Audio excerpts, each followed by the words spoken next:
Yan, mga kabombo, nasa line si Sir Joseph Alec Radilla. Sir Joseph, good morning. Si Bombo Eman ang nasa line. Siguro po una ang inyo pong pagbati sa ating mga tagapagsubaybay, lalo na dito po sa Bicol Region, napapakinggan tayo no, region-wide, sir.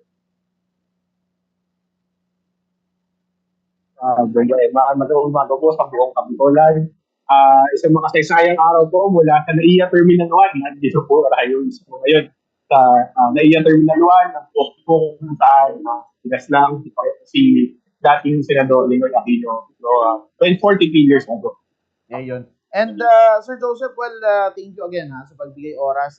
I know both with Sir Eufemio, busy tayo sa ganap ngayon dyan, sir. Pero yun, Sir Joseph, unahin ko muna yung ganap natin dyan ngayon sa parte ng NAIA. Tama ba, sir? Sa NAIA mismo nagkakanap tayo ng activity for this commemoration of the Ninoy Aquino Day, Sir Joseph.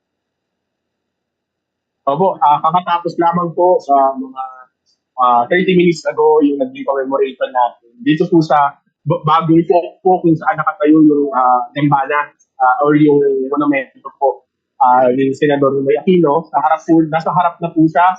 Yung mga pamilyar po sa itsura po ng Terminal 1 dito sa India. Dati po nasa departure siya, nasa taas. Yun po, sa harap ng arrivals area. Kasama po natin ng iba't ibang civil society organizations tulad ng August 21 movement, mga ibang ahensya ng pamahalaan tulad ng Human Rights Listings, Human Rights Violations Listing Memorial Commission sa pag-aalay ng bulaklak sa kanyang monumento ngayong umaga. Ayun. Okay, sir. And dito, Sir Joseph, well, balikan natin para, yun nga, sabi ko, refresher para sa ating mga kababayan, lalo na dun sa, ito nga, lagi ko, actually, sinimulan ko to, sir, sa, kumbaga, yung, saan mo ba nakikita ang mukhang ito? Diba? Saan mo ba lagi nakikita ang mukhang ito? Lalo na sa bagong generation, sa bagong henerasyon na, possible, yun talaga yung agad malalaman, nasa 500 pesos. Sir, kasi ngayon, may pagbabago, dalawa ng muka sa 500 pesos. Pero ngayon, sir, balikan ko, sino? Si former Senator Benigno Ninoy Aquino, sir. Si Senador Ninoy Aquino po ay isang lingkod bayan, tubong bayan ng Concepcion sa Tarlac. Sa murang edad po, siya ay nakitaan na ng kagustuhang maglingkod. Isa po siya sa pinakabatang naging reporter na ipinadala ng mga pahayagan dito sa Pilipinas upang mag-cover doon sa Korean War noong 1950s. So wala pa po siyang 20 anyos ngayon. Reporter na siya sa Korea, kasama na po siya sa mga pinaka-utukan. Matapos po noon, naging tulay din po siya nung panahon sa reporter pa para sa pagsuko po ng mga hukbalahap. Sa ilalim po ng pamunuan ni dating Pangulong Ramon Magsaysay sa Elpidio Quirino. Siya po ay naging tagapamagitan sa pamahalaan sa mga huk na pinamumunuan naman po ni Luis Taruk. Kalaunan po ay naging lingkod bayan din siya. Siya po ang pinakabatang naging alkalde sa kasaysayan ng bayan ng Concepcion. Wala po isang 30 anyos. At kalaunan po pinakabatang naging gobernador ng lalawigan ng Tarlac bago po sa nahalal bilang senador. So, nakitaan na po sa murang edad niya ng kakayanan maging leader.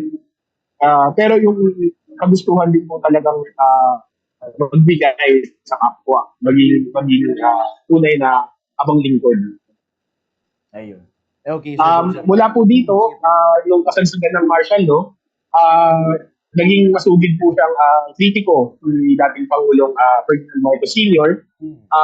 Marami po nagsasabi na kapag natapos po yung termino ni Pangulong Marcos, malaki po ang pagkakataong siyang sumunod ng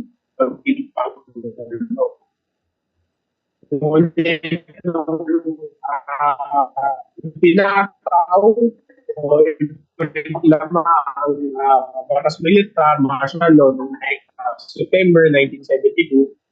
At ipiniit po siya ng halos tulad po ng sa Camplaur, dito po sa Fort Bonifacio, kung saan nakaranas po siya ng kaibang treatment, solitary confinement, yung pag-withhold po ng mga personal rights, ganyan.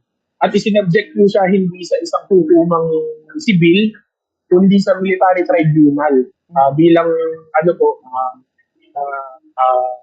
uniformadeng personnel. Nagsagawa po siya ng hunger strike. Ay 4 na araw po siyang hindi kumain hanggang sa mapilitan na po siyang kumain dahil sa pangingina. 40 days po yun bilang protesta sa pagkaka-subject niya sa military tribunal. Matapos po ng 8 taong pagkakapiit, siya po inatake sa puso habang nasa kulungan at pinayagan po ng pamahalaang Marcos na magpunta sa Amerika para magpagamot. Sa susunod na 3 taon po, mula 1980 hanggang 1983, namuhay po siya kasama ng pamilya niya sa Estados Unidos, pero na patuloy pa rin po niya ikinakampanya yung tuluyang paglaya ng mga Pilipino.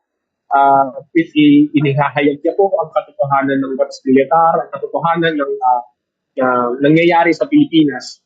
At 1983 po, nanindigan siya na kailangan na niyang kausapin, kay pagdialogo kay Pangulong Marcos, at pinili niya pong umuwi sa Pilipinas kahit na ba maraming banta sa buhay niya. Pero po tayong alam na kilalang kanyang na interview niya kung saan sinabi po niya sa mga nag-i-interview sa kanyang media, international media, na kailangan po alis po sila kasi baka yun na po yung huling pagkakataong makadaupang palad nitong mga ito. At sa kasamang palad, nagtotoo po ito, pagkalapag po ng kanyang aeroplano dito po sa Nooy Manila International Airport, dinakip po siya ng mga pulis at habang pababa po ng aeroplano ay binaril at namatay sa tarmac po ng kanyang inang bayan.